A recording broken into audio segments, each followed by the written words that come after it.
அனைவருக்கும் வணக்கம். Welcome back to our channel. நாள் கிழமை பார்த்து இன்றைக்கி இந்த நாள் இதெல்லாம் செய்யணும் அப்படிங்கிற ஒரு பழக்க வழக்கங்கள் எதுவுமே இல்லாத ஒரு குடும்பத்தில் இருந்து தாங்க வந்தேன். அது ஏன்னு நான் ரீசனும் சொல்கிறேன்.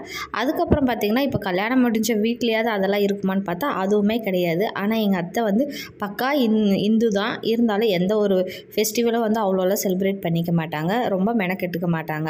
அடுத்ததாக பார்த்திங்கன்னா இப்போ எங்கள் அம்மா வீட்டு சைடில் ஏன் பண்ண மாட்டாங்கன்னா, எங்கள் அம்மா பாதி கிறிஸ்டியன் பாதி இந்துவாக தான் இருந்தாங்க, வாழ்ந்துட்டு இருந்தாங்க. இப்போ இருக்கிற காலகட்டத்தில் ஒரு 4 இயர்ஸாக வந்து அவங்க கம்ப்ளீட்டாக கிறிஸ்டினாகவே மாறிட்டாங்க என்னோடய ஆஃப்டர் மேரேஜுக்கு அப்புறம். ஆனால் பாதி கிறிஸ்டினாக பாதி இந்துவாக இருக்கிறதுனாலையே என்னவோ அவங்களும் அவ்வளோ ஃபெஸ்டிவல்ஸ் எல்லாம் செலிப்ரேட் பண்ணிக்க மாட்டாங்க. தீபாவளி பொங்கலுக்கு மட்டும் புது ட்ரெஸ்ஸு, வீட்டில் பலகாரங்கள்லாம் செஞ்சு சாப்பிட்ற அந்த மாதிரி தாங்க போகும்.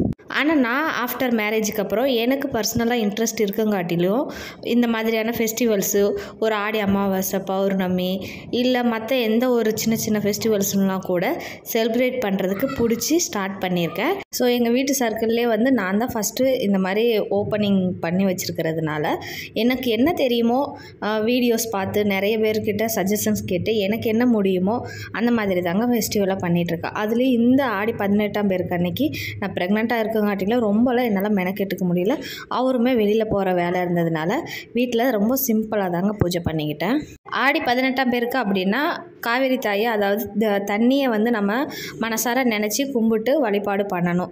எங்களோட பிஸ்னஸ்க்குமே இந்த தண்ணிங்கிறது ரொம்ப இம்பார்ட்டன்ட். ஸோ ஆடி 18ஆம் பேருக்கு இந்த மாதிரி குட்டியாக ஒரு பவுலில் வந்து தண்ணி வச்சுட்டு தாங்க எப்போயுமே விளக்கேற்றி பூஜை பண்ணுவேன். இந்த மாதிரி தான் ஒவ்வொரு நாளும் ஒரு விசேஷமான நாள்னால் அந்த நாளைக்கு என்ன விசேஷமோ அதை மட்டும் பேஸ் பண்ணி சின்னதாக ஏதாவது பிரசாதம் நெய்வேத்தியமெல்லாம் ரெடி பண்ணி வச்சு பூஜை பண்ணிப்பேன்.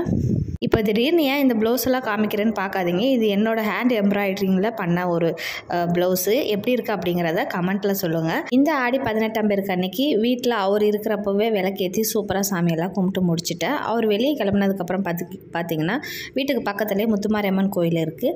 அந்த கோயிலில் போயிட்டு சாமியெல்லாம் கும்பிட்டுட்டு வர்ற வழியில் இருந்த நாய்களுக்கெல்லாம் ஒரு 4 பாக்கெட் பிஸ்கட்டை வாங்கி போட்டுட்டு தாங்க வீட்டுக்கு வந்தேன். ஏதோ நமக்கு தெரிஞ்ச ஒரு தானத்தையும் பண்ண ஒரு திருப்தியோட சூப்பராக பூஜையெல்லாம் பண்ணிவிட்டு வீட்டுக்கு வந்தாச்சு.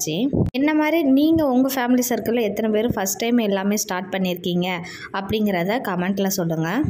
என்னோடய வீடியோஸ் உங்களுக்கு பிடிச்சிருந்துச்சின்னா வீடியோ லைக் பண்ணி சேனலை சப்ஸ்கிரைப் பண்ணுங்கள். பாய்.